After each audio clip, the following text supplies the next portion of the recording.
Campaign 2016 segment tonight as Hillary Clinton tries to convince Democrats to support her. She's moving farther to the left on economic issues.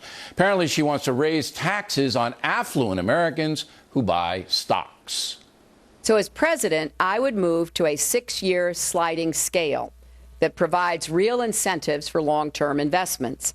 For taxpayers in the top bracket, families earning more than $465,000 a year, any gains from selling stock in the first 2 years would be taxed just like ordinary income.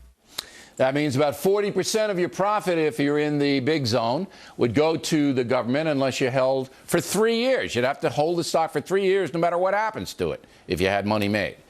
And that would change the game for me. I would not invest in stocks any longer if that were the law. It's too risky, as we're seeing this month with the stock market collapsing. Joining us now from Washington, Mary Catherine Ham and Juan Williams. So, Juan, you have any stocks? Yeah, I have stocks. I think I took your stockbroker, that Dewey, Cheatham, and Howe guy. Yeah, I know. And I'm being quite serious. If Hillary Clinton's elected and the cap gains go up to 40% on stocks and you have to hold them for 2 years, I'm out. 100% out. Why? Because the risk-reward isn't worth it. All right? Come on. Because there's a downside for buying stocks, and we're seeing it. Investor. No. I'm a smart investor, okay? I sometimes in long term, and sometimes I'm short term. I'm not paying 40% of my profits to the feds when the downside is I could be wiped out. That's insane. Let me ask you, did you rush off and sell today? I don't think that's you. No, I didn't rush off and sell.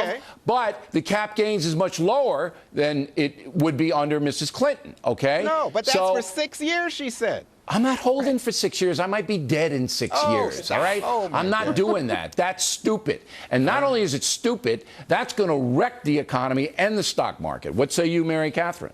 Well, I think Hillary's argument is like, look, I'm fighting short-termism and I don't want people to make these short-term investments. But your point is, hey, people respond to incentives and this is the way you're responding, which is an interesting piece of all this because you need those investors investing in the stock market and not leaving it. Here's the other thing I think that's problematic with this, though, is the number one thing she's doing is adding a lot of complexity to the tax code, which is already incredibly complex. She's like a 6-year sliding scale. There's going to be several levels. And like the thing about complexity is it's a subsidy for those who can invest in a lawyer to get them out of those kind of things. People like the Clintons, frankly. This is the battle that this country's in, Juan.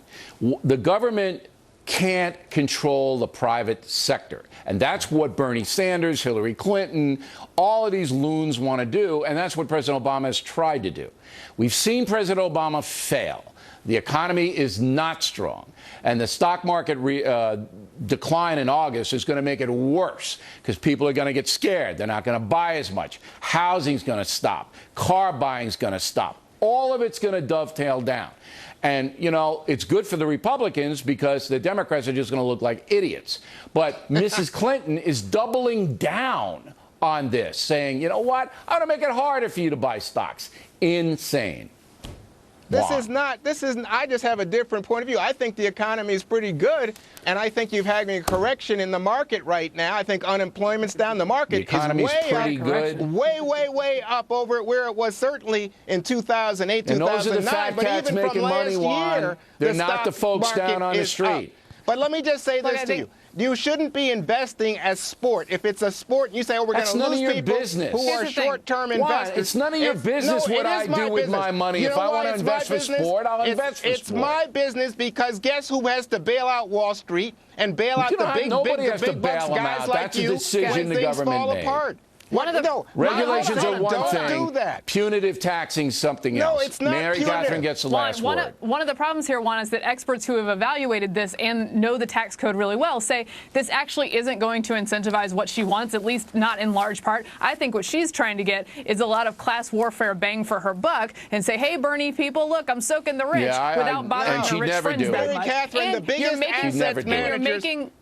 Mary Catherine, the biggest asset managers like Hillary Clinton's plan because it encourages long-term investment in terms of American infrastructure, American jobs. I'd have to see the data on that one. Less competitive because we already have a high capital gains tax. This would hurt investments into the stock market, therefore hurting U.S. companies. Got to run? Agree. Thank you both. Plenty more ahead as the factor moves along this evening. Charles Krauthammer on the stock market and illegal immigration. That should be interesting. But next, the inside story of the 3 Americans who saved hundreds of lives by neutralizing a crazed jihadist in Europe. We hope you stay tuned for those reports.